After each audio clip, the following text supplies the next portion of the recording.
दोस्तों कैसा लगे आपको अगर मैं आपको बताऊं कि 200 किलोग्राम का पत्थर है बहुत ही बड़ा और वो खुद ब खुद मूव कर रहा है। अगर ऐसा हो वाकई तो साइंसदान तो चकरा जाएं इस सवाल का जवाब ढूंढने के लिए। क्या इस तरह के पत्थर वाकई एग्जिस्ट करते हैं या ये सिर्फ बातें ही हैं? तो इसका जवाब है बिल्कुल हाँ। ये एग्जिस्ट करते हैं कैलिफोर्निया की एक नेशनल पार्क में जिसका नाम है डेथ वैली। इस पार्क का नाम ही कुछ इस तरह का है, मिस्टीरियस। वहाँ एक बहुत ही बड़ी झील है जो कि ज़्यादा देर तक हमारे लाहौर वाले दरिया रावी की तरह खुश्क ही रहती है।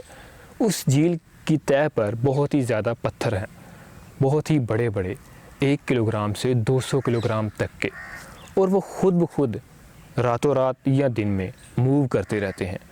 इतने बड़े बड़े पत्थर खुद ब खुद मूव करते हैं।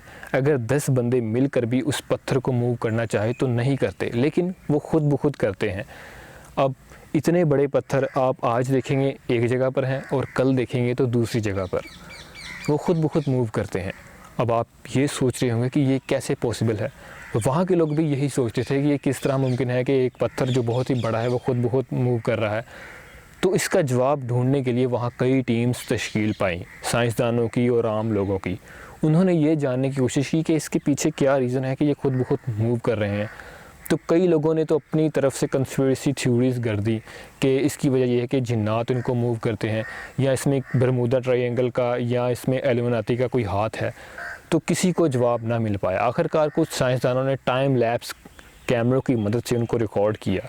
टाइम लैप्स कैमरा इस तरह होता है कि वो 24 घंटे मॉनिटरिंग करता है कि वहाँ क्या हो रहा है किसी जगह पर भी। एक तरह का CCTV कैमरा ही होता है वो। उन्होंने उन टाइम लैप्स कैमरों की मदद से उसकी रिकॉर्डिंग शुरू कर दी। तो 2014 में वो किसी नतीजे पर पहुँचे। कितने सालों की मेहनत के बाद उन्होंने ये देखा कि वो जो मूव कर रहे हैं पत्थर, वो कोई और नहीं बल्कि उनको हवा मूव कराती है। अब आप हंस रहे होंगे जहन में कि हवा इतने भारी पत्थरों को कैसे मूव कराती है। अगर ऐसा पॉसिबल होता तो बड़ी बड़ी बिल्डिंग्स मूव हो जाया करती हवा के आने से। तो इसका जवाब है उस झील में। जी हाँ, जब सर्दियों में उस झील के ऊपर उसकी तह पर बर्फ़ जमती है तो वो जगह स्लिपरी हो जाती है, वहाँ फ्रिक्शन बहुत ही कम हो जाती है।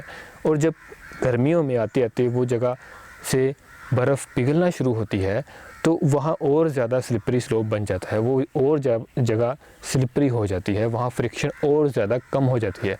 और इस तरह ज़रा सी हवा उन पत्थरों पर पड़ने से वो पत्थर फिसल कर मूव करते हैं और इस तरह वो मूव करते जाते हैं।